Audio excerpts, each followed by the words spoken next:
What is philosophy?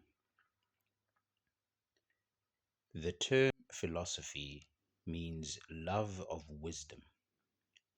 What is wisdom? One may ask. Simply put, wisdom can be defined as an ability to discern inner qualities and relationships.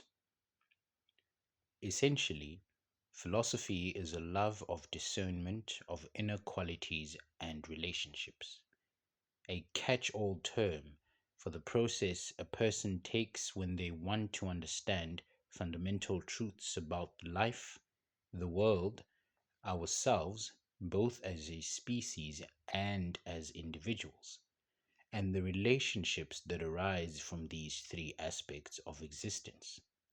Here at Kufunga, we have identified two main forms of philosophy: academic philosophy and non academic philosophy. Academic philosophy is a more deliberate form of philosophy. It is responsible in part for shaping how we see and interact with our world. One does not simply become an academic philosopher. They qualify and obtain academic training and recognition in the form of an academic degree, diploma, and other qualifications.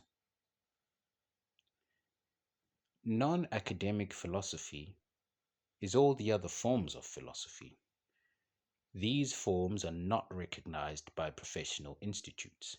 It is the philosophy that all of us participate in. Now, having briefly defined what philosophy is, it is time to face our major question: is there African philosophy? If there is, what is it exactly?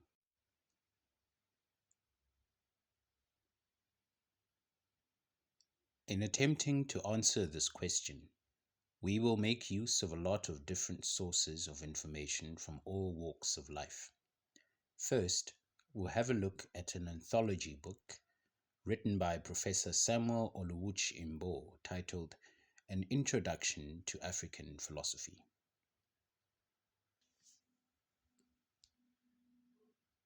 In his introduction, he begins: much contemporary writing on African philosophy is a direct challenge to the basis and content of Western scholarship. Other writing that celebrates indigenous traditions is an indirect challenge to the view that in the absence of great written texts, traditional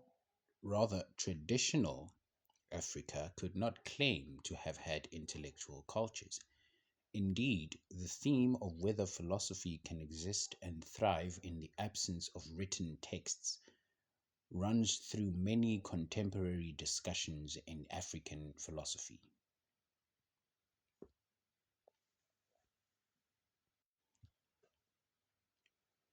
Prof. Imbo, without hesitation, highlights in his opening paragraph what's possibly the biggest reason the question on African philosophy is still debated today: the clear lack of written texts, mostly historical texts, and to some extent, though not so much, contemporary texts.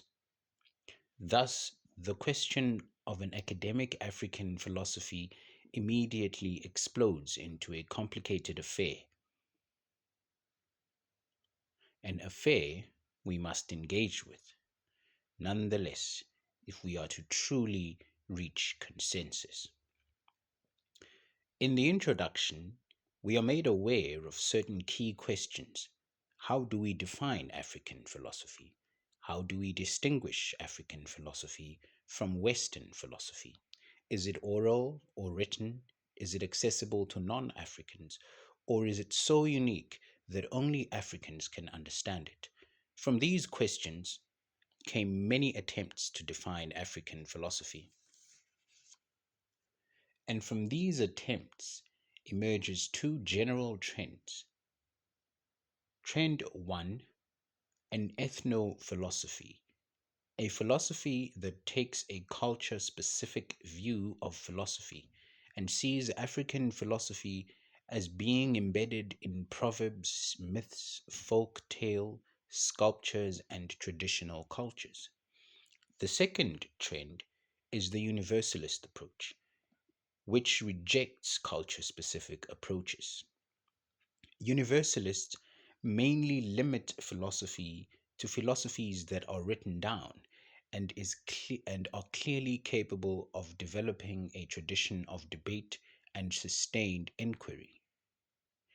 This will be our point of departure in attempting to answer our question on African philosophy.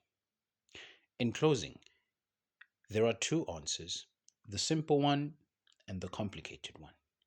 Yes, there is African philosophy after all.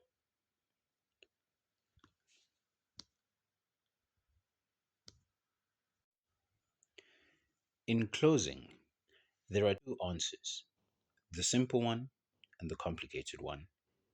Yes, there is African philosophy. After all, Africans are individuals, and all individuals are philosophers.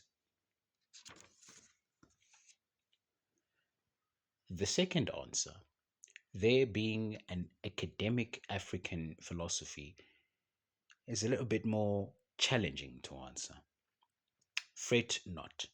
Stay tuned as we attempt to explore together. Tell us your thoughts in the comments below, like and subscribe for more. Until we meet again, thank you.